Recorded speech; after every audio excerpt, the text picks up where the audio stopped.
Sí, ya las malas noticias. Las malas noticias, ¿no? Las buenas noticias y ahora las malas noticias, mis queridos amigos. Escuchen este dato, lamentable, sinceramente. No sé qué más mencionar, pero es una realidad. Al menos, escuchen esto, 30 fiscales y 24 jueces estarían involucrados en corrupción y crimen organizado. Imagínense ustedes. 30 fiscales y 24 jueces estarían involucrados en corrupción y crimen organizado. Increíble. De nuestro país. Imagínense ustedes cómo pretender creer que nos puedan cuidar, nos puedan dar justicia o puedan ser justos.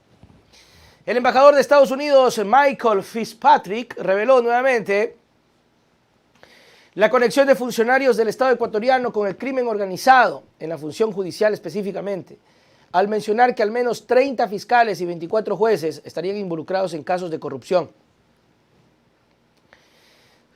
En entrevistas, Fitzpatrick recordó que el retiro de visas que realizaron desde la embajada para combatir la corrupción y el narcotráfico dentro de una cooperación internacional, aunque desde la Fiscalía y las entidades dijeron desconocer en su momento las investigaciones que llevaba adelante Estados Unidos, esto se realiza en contra de funcionarios del Ecuador. Como es el caso de la Policía Nacional, que anunció las investigaciones luego del retiro de visas a varios narcogenerales, caso que aún no tiene avances ni investigaciones, ni tampoco comentarios, ¿no? ¿Se acuerdan ustedes del caso, no? De los narcogenerales.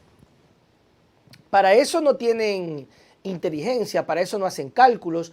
Allí, por ejemplo, me había olvidado, Tamara Salazar también medalla de oro en el Panamericano, ¿eh? Tamara Salazar, por si acaso. Ya, me había olvidado ese dato.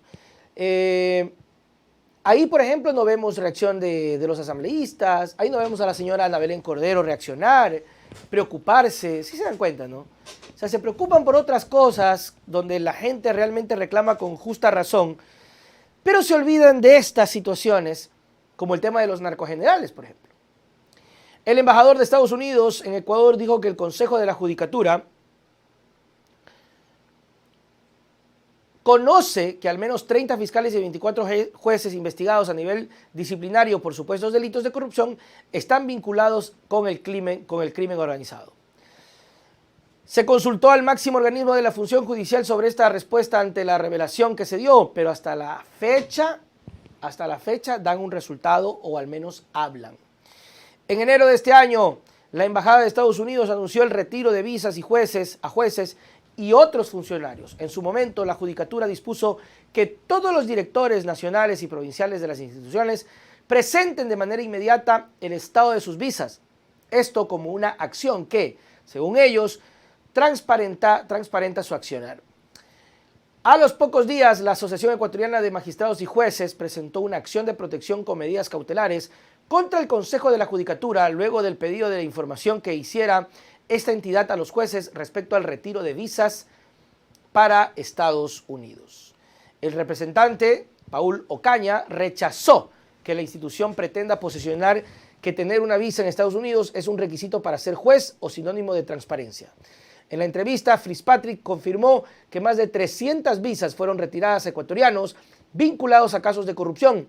Y esa cifra aumenta día a día porque es algo que los vicecónsules hacen todos los días. Ahí están, mis queridos amigos. Tremendo, ¿no? ¿Cómo pedir, en este caso, cómo pedir justicia o cómo esperar justicia cuando la propia justicia está bastante embarrada? Creo que es muy lógico el sentimiento de muchas personas cuando creen y sienten que estamos desprotegidos. Cuando se han dado muchos casos que no tienen resoluciones, cuando se ven casos que terminan siendo demasiado injustos, cuando hay personas que terminan con alguna actividad detenidos y encarcelados de manera injusta. ¿Ya?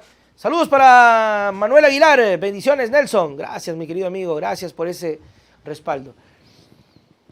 A veces uno dice lo mejor para evitar estas cosas es no meterse en problemas. Estoy totalmente de acuerdo, porque meterse en problemas y creer que la justicia nos va a ayudar siendo justos es un error. Lamentablemente es un error, debería ser así. Como por ejemplo, en algunos casos, donde existen accidentes de tránsito, donde el culpable termina siendo el carro y cuando en muchas ocasiones quien maneja el vehículo liviano, es decir, la moto, tiene mucha responsabilidad. Y ahí es donde yo el otro día veía casi un accidente de tránsito, casi un atropellamiento. ¿Por qué? Porque la moto quería rebasar en derecha. Y se quedaron así. Y los accidentes con muerte han sido ocasionados de esa manera, ¿no? Rebasa por derecha y el carro se quiere meter, chao pescado. Yo decía en mi mente, se le desgraciaba la vida a todos. A la persona que moría de una manera estúpida, por no tener precauciones, por ser alocado, por ser apurado, y se le desgraciaba la vida al chofer, porque sin pensar iba a terminar en la cárcel. ¿A dónde cree que va a ir? ¿Qué va a decir la justicia? Ay, no, pobrecito, no lo vio.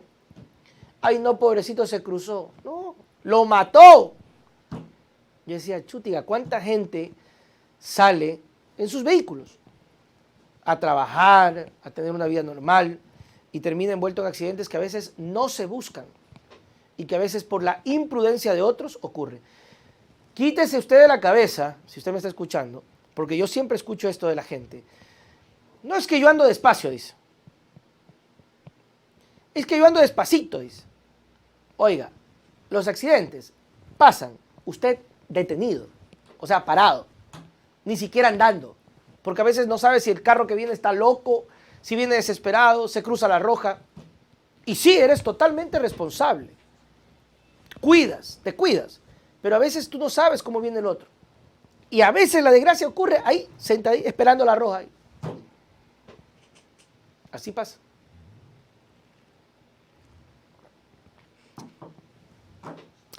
A tener, mis queridos amigos, mucho cuidado.